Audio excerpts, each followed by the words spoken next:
Hello and welcome to উদ্বোধন। আশা করছি তোমরা সবাই খুব ভালো আছো এবং সুস্থ আছো। আজকে একটু অন্যরকম আপডেট নিয়ে আসলাম তোমাদের সামনে। এই আপডেটটা কি, অনেকেরই অন্নপূর্ণা যোজনাতে টাকা ঢোকেনি। তো অন্নপূর্ণা যোজনাতে যেহেতু টাকা ঢোকেনি, অনেকেই চিন্তিত। তো তাদের জন্য একটা যতটা হেল্প করা যায়, একটা ওয়েবসাইট আছে সোশ্যাল registry.wb.gov.in।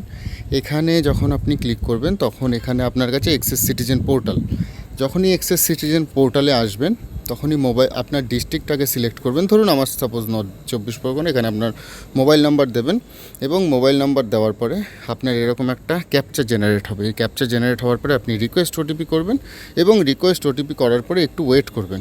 ওয়েট করার পরে এখানে একটা রিকোয়েস্ট ওটিপি যেটা আছে, ওটিপিটা দেবেন। দেওয়ার পরে আপনার কাছে ঠিক এইরকম একটা ফর্ম খুলবে। অ্যাপ্লিকেশন সাবমিটেড, আবেদন সফল হয়েছে, family level data collection form. তারপরে এখানে আপনার টেম্পোরারি অ্যাপ্লিকেশান আইডি দেবে এবং আইডি দেওয়ার পরে আপনার এখানে নাম দেখাবে। এখানে আপনার ডেট অফ সাবমিশন এবং টাইম দেখাবে। দেখানোর পরে আপনাকে এখানে যেহেতু তারপরে আপনার নাম দেখাবে, ঠিক আছে, হেড অফ দ্য ফ্যামিলি দেখালো।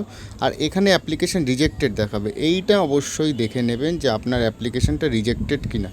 এবার আপনাদের মনে হতে পারে এটা 2024, কেন এটা 2026ই হবে।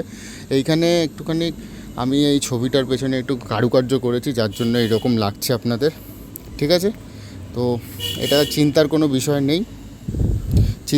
বিষয় নেই। যদি আপনার এরকম অ্যাপ্লিকেশানটা রিজেক্টেড দেখায় এবং আপনার টাকাটা না ঢোকে, তাহলে আপনি আপনার অ্যাপ্লিকেশান নিয়ে আপনার নিকটবর্তী পঞ্চায়েতের মধ্যে যদি আপনি থাকেন, তাহলে পঞ্চায়েতে, যদি পৌরসভার মধ্যে থাকেন তাহলে পৌরসভাতে গিয়ে অতি সত্বর যোগাযোগ করুন। এবং 90 দিনের, যেহেতু মুখ্যমন্ত্রী বলে দিয়েছেন যে 90 দিনের মধ্যে এটা করতে হবে, আপনি যত শীঘ্রই পারেন আপনি সেখানে গিয়ে আপনার যা ফর্ম আপনি আগে জমা দিয়েছিলেন এবং সেইগুলো আপনি আবার সাবমিট করুন পুনরায়। আশা করছি আপনার ফলস্বরূপ একটা ভালো ফল আসবে, বা আপনার ওই 3000 টাকা বোধহয় পরের মাসে ঢুকবে।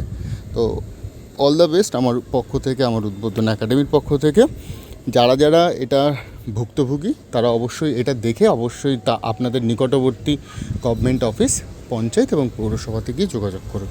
All the best. আর আমার চ্যানেলটা এবং আমার আপডেটটা যদি আপনার ভালো লাগে তাহলে অবশ্যই অন্যান্য মানুষদের সাথেও শেয়ার করতে পারেন।